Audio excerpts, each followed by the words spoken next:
Ce Redmi Note 12 est peut-être la solution à tous nos problèmes. Oui.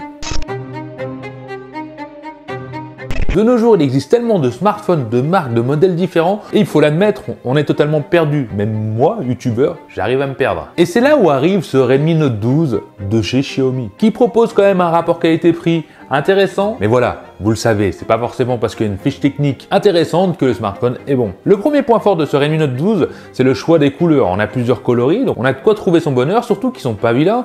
Moi j'ai pris la version bleue, que j'adore, je la trouve magnifique, cette couleur bleue, cet effet. On a beau être sur du plastique pour 200 balles, c'est normal, mais voilà, c'est un smartphone qui est beau, qui ne donne pas cet effet bas de gamme, qui est bien fini, qui est avec des angles droits un peu la façon iPhone. Bon, c'est un smartphone agréable à prendre en main, bien sûr qui est un petit peu grand, il fait 76 mm de large sur 7,8 mm d'épaisseur, donc ça va. Et voilà, c'est un smartphone à prendre à deux mains la plupart du temps. Malgré tout, il reste léger, on est sur du 184 grammes, c'est très correct pour le tarif. Faut savoir qu'il y a aussi plein de modèles par rapport à la mémoire. Là, j'ai la 4 Go de RAM et 64 Go de stockage, qui est extensible avec une micro carte SD, donc pas de problème. Mais il existe d'autres versions avec 128, il y a même des versions 6 Go de RAM avec 128. C'est Xiaomi, il y a des versions françaises, des versions indiennes, des versions chinoises, il y a des versions de tous les côtés. Il y a même une version 5G. Oui, parce que là, c'est la version 4G. Je n'ai pas de mots. Oui, voilà, je ne sais pas quoi vous dire de plus. Et pour les fans des prises jack, soyez rassurés, on a bien une prise jack sur ce smartphone. Et on a même un capteur infrarouge pour changer les chaînes de sa TV, si on le souhaite. Maintenant, passons sur la partie avant, parce qu'on est quand même sur un bel écran. Pour le tarif, on a un écran de 6,67 pouces en AMOLED. Ne rêvez pas, on n'a pas de HDR, mais c'est normal. Par contre, c'est un écran qui propose 120 Hz de rafraîchissement. Alors, c'est pas adaptatif, mais du 120 Hz à 200 €. Merci Xiaomi, c'est très bien. Surtout qu'on a des bonnes couleurs. C'est un écran qui est agréable à regarder, qui a une très bonne luminosité. Bon, donc il y a à peu près à 750 nits si je dis pas de bêtises, mais qui monte en pic à 1200 nits. Ce qui veut dire qu'en extérieur ou en plein soleil, bon, on sera pas gêné, l'écran est lisible. J'ai pas de défaut à lui trouver, on a un bon angle de vision, du FHD+, bon, ça reste un écran agréable, grand, bravo Xiaomi. Bien sûr, on a la reconnaissance faciale qui fonctionne, qui est pas rapide, hein. Ne rêvez pas, mais ça marche. Pareil pour l'empreinte digitale, on est sur le bouton sur le côté, bon, je suis pas forcément fan, c'est toujours mieux que dans le dos. Mais ça fonctionne bien. Alors sur ce modèle-là 4G, on a MIUI 14. Oui, parce que sur le modèle 5G, on est resté sur MIUI 13, etc. Là, c'est MIUI 14.0.1 avec Android 13. J'ai pas vu de différence par rapport à la version d'avant. Soi-disant, elle est optimisée. Alors oui, le smartphone est généralement fluide.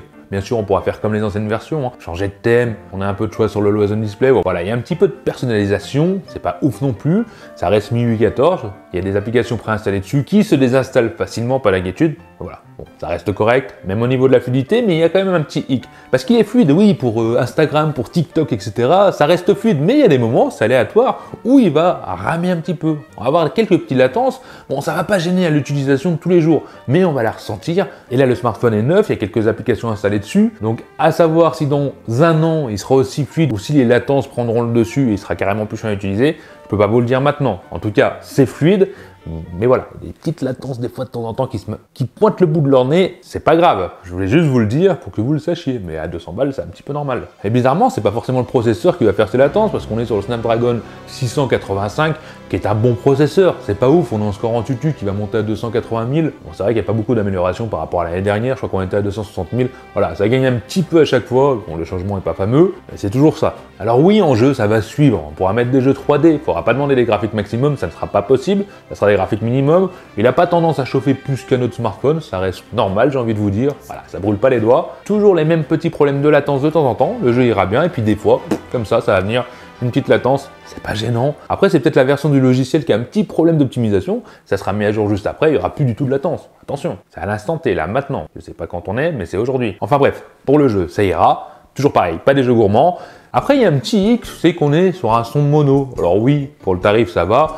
Surtout que c'est assez puissant, mais voilà, c'est avec un petit stéréo, ça aurait été la petite pépite qui fait que ça améliore le truc. C'est pas gênant, mais ça aurait été mieux. Après, le son est assez puissant. On n'est pas sur une enceinte nomade non plus, mais pour regarder quelques vidéos et pour les jeux, bon voilà, si on bouge pas le trou sur le côté, ça sera largement suffisant et ça reste audible. Mais il y a quand même un point qui m'a impressionné, c'est au niveau de l'autonomie. Alors on est sur une batterie standard de 5000 mAh. Bon, 5000 mAh par rapport au poids dimension, c'est très bien là, c'est même mieux que certains haut de gamme. Dans la boîte, ils fournissent un chargeur rapide de 33 watts, et c'est très bien parce que le smartphone en autonomie, j'ai tenu la journée largement. Certains pourront tenir 2 jours, ça va toujours dépendre des personnes et de l'utilisation, et il sera plus doué en autonomie par exemple pour regarder des vidéos que pour naviguer sur internet. Allez savoir, ça dépend de l'optimisation de chaque application. Mais revenons à cette charge rapide de 33 watts qui est quand même pas mal parce que pour le charger à 55% environ, il faut 30 minutes, et pour le charger complètement, j'ai pris à peu près 1h10. Pour le tarif, c'est très bien, il y a des hauts de gamme qui font moins bien, donc bravo. Chargeur fourni, n'oublions pas. Et maintenant, passons à la partie photo. Parce que oui, il y a des défauts, ce qui est normal pour le tarif. On a une caméra principale de 50 mégapixels, une caméra ultra grand angle de 8 mégapixels et le mode macro de 2 mégapixels. Bizarrement, les photos de pleine journée sont agréables, si on ne vient pas chercher dans les détails. On a une dynamique des couleurs, j'ai envie de dire acceptable. Pareil au niveau des contrastes, bon, si on fait pas forcément attention, qu'on prend des photos comme ça, olé olé, par-ci, par-là, en pleine journée, le rendu est bien, on a du détail, on n'a pas forcément de grains, voilà. Pour le tarif, c'est très bien, ça va être difficile de trouver mieux. Si on veut chercher un petit peu plus les défauts pour être un petit peu chiant, c'est vrai que les contrastes sont trop prononcés. C'est beaucoup trop noir, c'est pas très bien équilibré, mais ça c'est normal, c'est un smartphone moins cher. Pareil pour les couleurs, si on vient chercher un petit peu, bon c'est vrai que ça a un petit peu tendance à partir sur le vert jaunâtre, sur certains clichés, s'il manque des lumières, etc. Voilà, dans la globalité, ça reste quand même un bon photophone pour le tarif. Il est juste pas excellent. Pour les photos de nuit, là c'est moins bien. Il y a du grain un peu de partout. Même en prenant son temps, bon les photos sont pas belles, faut l'avouer, c'est pas dingue. Même si je me suis pas forcément appliqué, ça peut dépanner, mais faut pas rêver non plus. La partie selfie, on est sur du 13 mégapixels. Bon, c'est pas ouf non plus au niveau des couleurs, c'est plus fadasse. Ça reste potable, toujours pareil. C'est un smartphone entrée de gamme, il gérera beaucoup moins bien les hautes lumières, etc. Mais bon, il est pas mauvais, il correspond à son tarif. Pour la partie vidéo, c'est autre chose. En 1080p, 30 images par seconde, autofocus magnifique. Bon, je vais courir un peu dans l'herbe histoire de voir, mais stabilisation, elle est pas... Ouais, c'est pas dingue. Voilà. On a quand même la possibilité de filmer en 1080p en selfie. Et il est où mon... Oh là là, bah ça y est, il est en position déjà, tu vois. Il est soumis, mon chien. Bon, sur l'écran, c'est pas mal. Mais je trouve ça un petit peu dommage de rester sur du 1080p, 30 images par seconde. Un petit 4K aurait été le bienvenu, je suis peut-être trop exigeant, mais on pourra pas forcément faire des vidéos de ouf avec ce smartphone-là. Et encore moins en selfie. Bon, faut l'admettre, dans l'ensemble, Xiaomi a fait un bon smartphone équilibré. J'ai quand même cherché à vous montrer les défauts de ce smartphone, tout en essayant de vous faire comprendre que c'est normal par rapport au tarif. On a un smartphone très équilibré, on a quand même une charge rapide, une batterie de 5000 mAh, un écran AMOLED 120 Hz, ce qui est très bien, un processeur pas forcément ultra performant, mais qui fera tourner le téléphone la plupart du temps très bien, même pour ça. J'ai plus de souffle, même pour certains jeux. Les petites latences que je vais trouver seront peut-être plus là lors de la prochaine mise à jour.